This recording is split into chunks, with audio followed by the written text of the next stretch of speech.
What's up, guys? You're listening to episode 7 of the Jod Lord Podcast Show. It is Monday, August 14th, 2017. Unfortunately, I can't make any more regular videos because my camcorder is still missing, but I do have a lot to talk about today. As many of you know, there's going to be a solar eclipse visible in most of the U.S. a week from today, and I hope to God I don't have to work during it. That would be a huge bummer if I had to work during it, but I guess a lot of people might end up having to work during the eclipse. So, what causes a solar eclipse, you may ask?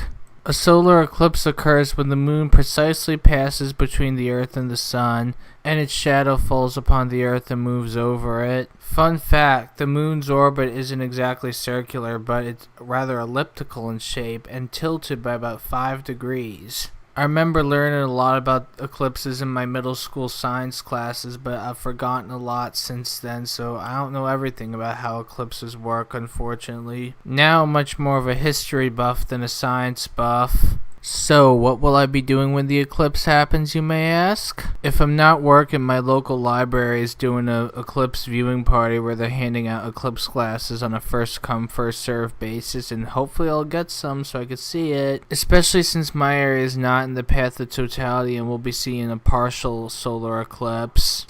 The path of totality starts in Oregon and ends in South Carolina, but the path of totality is rather narrow, and the rest of the country will be seeing at least a partial eclipse. You know what would be an even bigger bummer is that if it were cloudy on eclipse day, and I feel sorry for those who are going to end up missing out on it because of the weather. But hopefully the weather will be good.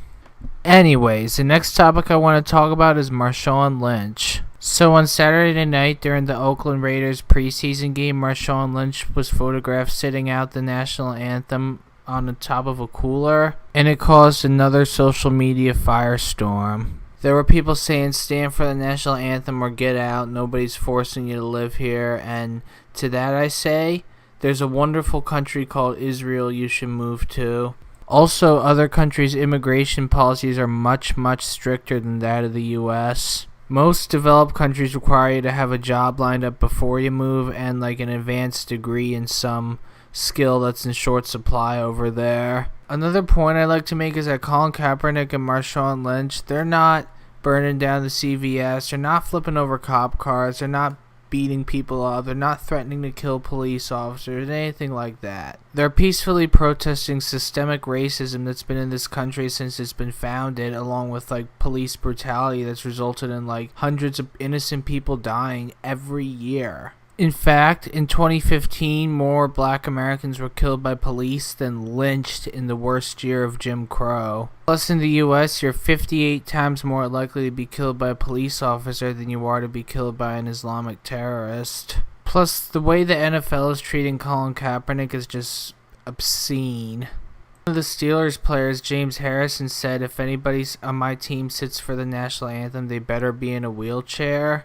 I'm sorry, but this is coming from a guy who once beat up his girlfriend, smashed down a door, and broke her phone to prevent her from calling the cops, yet he still has a job. Also, Ray Rice still has a job after beating his significant other up in an elevator on video. Plus, Michael Vick still has a job after his dogfighting fiasco. Long story short, the NFL's allowed some people who've committed serious violent crimes to keep their jobs, yet Kaepernick still hasn't been signed. So what's going to happen to Marshawn Lynch now that he's sat out the national anthem?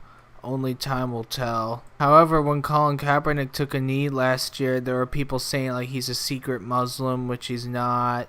And people even photoshopped his face onto that of Osama bin Laden and even photoshopped an ISIS flag onto his shirt. And get this, there were people accusing Colin Kaepernick's girlfriend Nessa Diab of influencing him because she's a Muslim, and I just think the way Colin Kaepernick and his girlfriend have been treated is just ridiculous and obscene. Last thing I want to talk about before I close out this podcast, Charlottesville.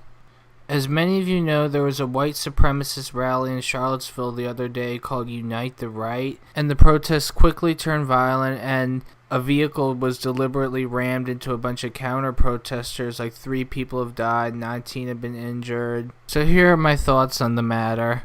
First of all, the Unite the Right rally shouldn't have happened in the first place. Allowing that rally to happen is just like allowing Al-Qaeda or ISIS to rally. Second, Donald Trump was slow to condemn the white supremacists, and when he did, he didn't call them by their name, and he was saying that like violence happened on both sides, and it didn't happen on both sides. The white supremacists were definitely the aggressors here.